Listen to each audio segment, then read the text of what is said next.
Hi everyone, it's Miss Yen here. Hope you had a good week. Now today I'm going to talk to you a couple of things. Now first, some study techniques. Now some people might say, I've studied, Miss, but I don't remember anything when I do a test. Now there are a couple of reasons. I mean, could be more. There are obvious ones that you didn't study. And the other one might be you've done it for like maybe a couple of days before the test. Then you really rush into it and you don't remember things. That's normal. I think the key is you've got to study regularly for at least a couple of weeks. Like say 1 or 2 hours per night for 2 weeks maybe. That might be a good idea. So for example, with the homework, make sure you finish your homework regularly, because that really builds up the bridge for your memory. So you remember things a little bit longer. And then apart from homework, if you have to study for the test, you need to pick the topic that is the weakest for you. Not that you're strongest, weakest. And then you will plan how many questions or exercise you're going to do per night after you've done your homework. I think that's important. And also, don't just do easy questions, like 10, 20 easy questions every night and you feel really good. But I don't know whether that will help you to remember things or understand things better.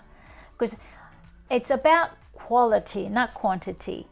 So the more you challenge your brain and yourself, and then you think more, which will help you creating more brain cells.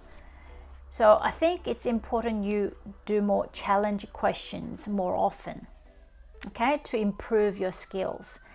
And also another little technique is that just remember to do things fun way. That's more easier to remember. So if you need to remember sentences or formula, just have a look at the picture of the formula, what it looks like. Could it look like a snake? Could look like a car? Could look like apple or something? And then you think about why it looks like that, and then try to remember it. And make a funny stories out of it too, so that when you're trying to remember it, you can visualize it first, because of visualizing it, it's more powerful than just memorizing it.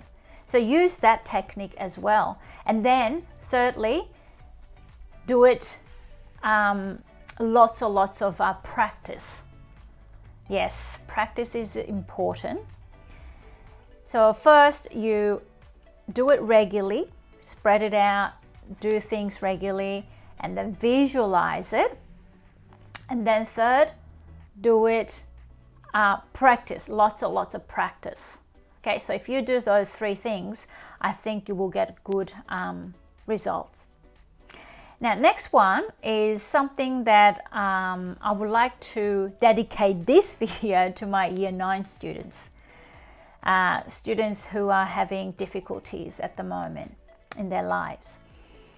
As I said before, in class, I think it's important not your current situation to take over your life. So I know it's very hard to where you are, and it seems like nobody's understanding you, no one can help you. And I'll be lying if I know how you feel and where you are, because I don't. But you need to get some help. It doesn't have to be counselor, doesn't have to be any professional. It could be just your best friends, or could be your parents, could be your friends, or family friends, or someone that you can trust. And then you just talk to them how you feel. You don't have to give them a great details of what you're going through, perhaps, if you don't feel comfortable about it. But just share how you feel. And they might not give you any solutions for you, but just you letting it all out, I think it helps. And make sure that dark feelings and emotions, don't let them go too big and start taking over your life. Because when that happens, you will feel more out of control, and you don't want to be rude, or you don't want to sort of shout and yell, but your emotion just takes over and control you, and you just act according to how you feel. I mean, that's very difficult for your loved ones, your friends, to support you, because that could be quite random, and we don't expect those things happening quite often. So what I'm trying to say is trying to get some help or let it all out to someone. Just talk about how you feel right now and bring all back to how you feel right now. I think it's important. And don't let it grow, that you're feeling the darkness and sadness, anger, to grow and take over your life.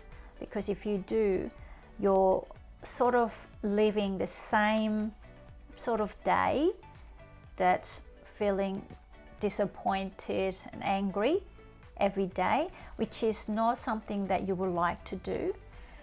So please get some help if you can or you would like to, and think a little bit more positively.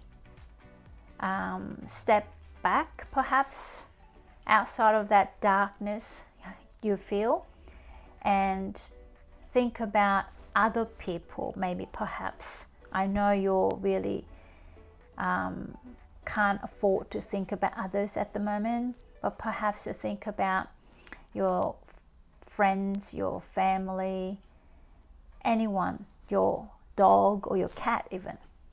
Think about them so that you can distract that worries a little bit, and then distance from those worries little bit by bit. Then when it comes and hits you, it's not too strong. I'm telling you this not as an expert. No, it's not. I'm just saying it because I've been there, and that's how I try to get out of it. Because I know feelings that comes and goes. Don't trust your feelings. Feelings are not you. It just comes and goes, like a train station. Like a train comes and goes, right? So don't trust your feeling. You're angry, you hate people, but it's not forever. It comes and goes. So you need to let it go slowly by distancing it, by distracting yourself, doing something else, not focusing on too much of how you feel. I know a lot of people say how you feel is very important. Yes, it is. But if it's a really negative feelings, don't hold on to it too much. It comes and goes. Okay? Hope it helps. And have a great week. And I'll see you next time. Bye.